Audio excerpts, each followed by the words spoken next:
0 just to finish off the open section. Hi Vincent, do you think Arsenal have the capabilities of winning the Premier League title this season? I don't know. I'll tell you after the game. We've played the big ones all in a row in succession now, so we'll have a pretty good idea. But they're strong. I watched them enough this season to really see that that you know they're not going to lose many games between now and the end of the season. But that's what you have to do when you're at the top of the league. Different experience for you this week. Obviously, you'll be in the stands rather than on the touchline. Does it impact you too much? I don't know. I guess I'll just have to deal with it, and I'm still sorting out logistics. But you know, hopefully the team is prepared and believes in the fact that you know a game at Turf Moor can be a good game for us. In the grand scheme of things, is a punishment like that warranted? Do you feel? I've given up on trying to figure out. I guess you get a punishment, you take the punishment. That's kind of how I look at it. And in the end, I'm too focused now on the squad, on the team. I said I don't prioritize the individual right now. We have to prioritize the team and the collective, and therefore, I can't dwell on it too much. We move on. I think though it was Jürgen who said after the game last week, if blue cards were introduced, could you imagine what it would have been like as well? Yeah. Me and him would have sat in that dugout together at some point. But it's. Do you know what? The only thing I'll always mention is consistency. If you guys look back across the whole season and you see consistency, then I have no complaint. If you look back throughout the whole season and there's the lack of consistency, then that needs to be fixed. When you look at the performances, and I think you've highlighted performance against Liverpool and Manchester City as well, you're seeing signs that you could pull what would many see as a surprise result against Arsenal. What is it that you see? But the thing is, obviously we get to a stage of the season where Arsenal was probably one of those turnaround performances away at the Emirates, and since that game, I don't think we've sat here discussing performances too much. Yes, we can speak about the first half performance against Fulham, but then the second half performance against Fulham was really good. So we've been in every game since that game. So it's about results now, and about getting it over the line and keeping it out of the net. There's not much more to it than that at the moment for us, because the games have been good, but it's not enough. So how do you go about stopping Arsenal? I know you focus on yourselves, but at the same time, 4 straight wins, 16 goals, 3 past Liverpool, 5 past Palace, 6 past West Ham, just speaks about the kind of form that they're in at the moment. Yeah, they're top teams. And it doesn't change from when we play Spurs, when we play Liverpool, when we played City not long ago. You need a few things to go your way. You need exceptional performances, and then at the end, you know, these teams have always got tools to hurt you, but you need to make the most of your moments.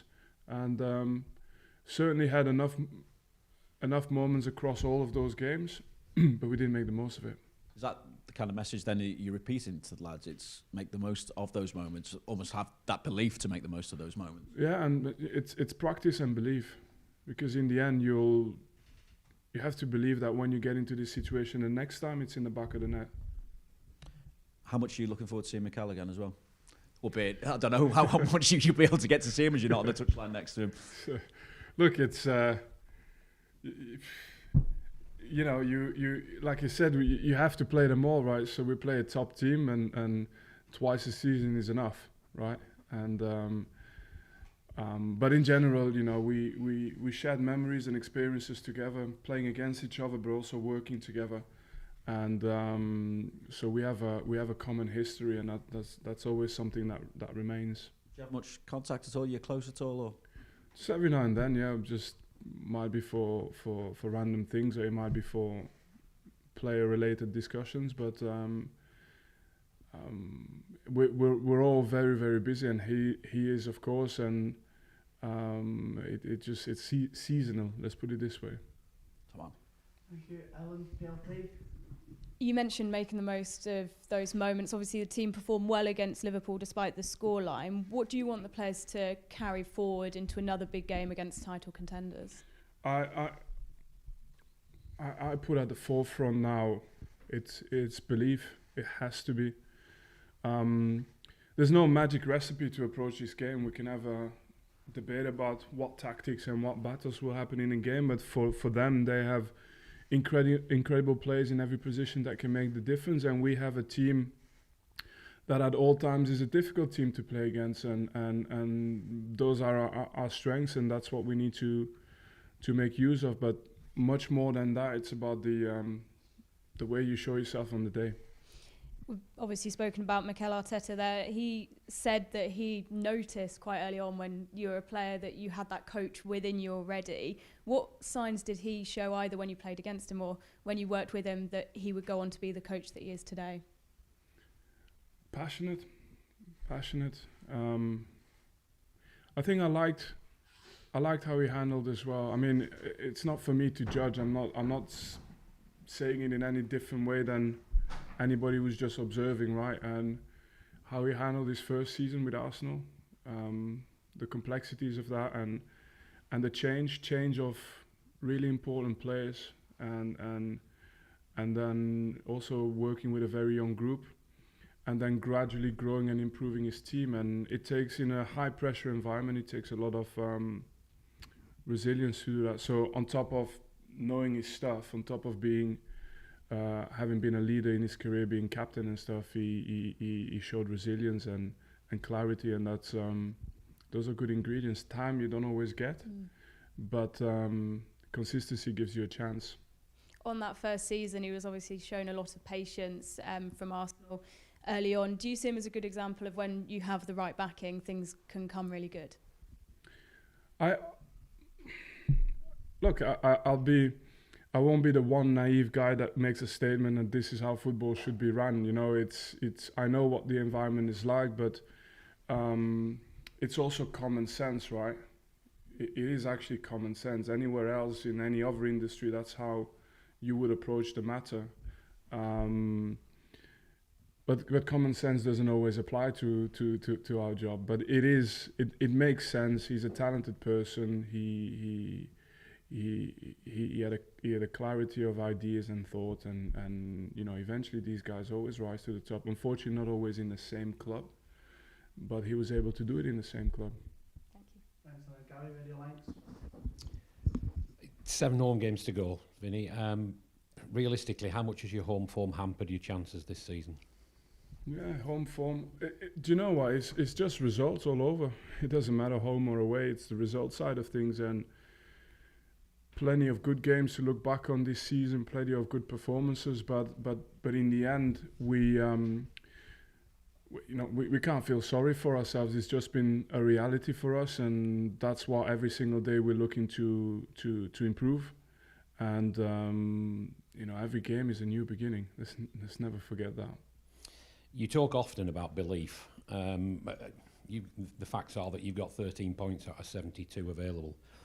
What gives you the belief that you can get another 20 odd from the 42 that you've got left? Past experiences having been in this industry. Someone mentioned to me, I think it was the Opta statistics about our chances of going up, and of course, if you read the numbers, it's not great, but I don't know what I experienced a moment in my life where we had to score 2 goals in 3 minutes to win the league. What are the statistics of that happening? You know, what are the odds that happen? And it's happened consistently in my life. So what's the odds of a young kid from Brussels, from diverse backgrounds, making it into the most difficult league in the world and lifting trophies in Manchester? So the odds, what are the odds of that? So the consistent message is believe. It's absolutely that. One thing you're guaranteed is if you give up, you get nothing. Okay, this year you get something maybe if you believe, and maybe the next year, for sure you'll get something somewhere down the line, and that's a consistency that I will always carry. Defensively this season, there have been some problems for you. Given that you're regarded as one of the greatest defenders ever to grace the Premier League era. Don't give me a compliment before you're gonna... You've been here before. Just how frustrating is it for you then? No, look, I find it tough sometimes on the lads because I see the work they put in. I see the integrity there is to the job. You know, it's not like there's nobody's throwing it away, nobody's, and and they really try, and they don't always get punished in the most obvious ways. It's been a number of issues we've had in terms of how we've conceded goals. But I have to say to them again, tomorrow is a new beginning. So everything that's happened beforehand, don't let that be what defines you in the next games. No way.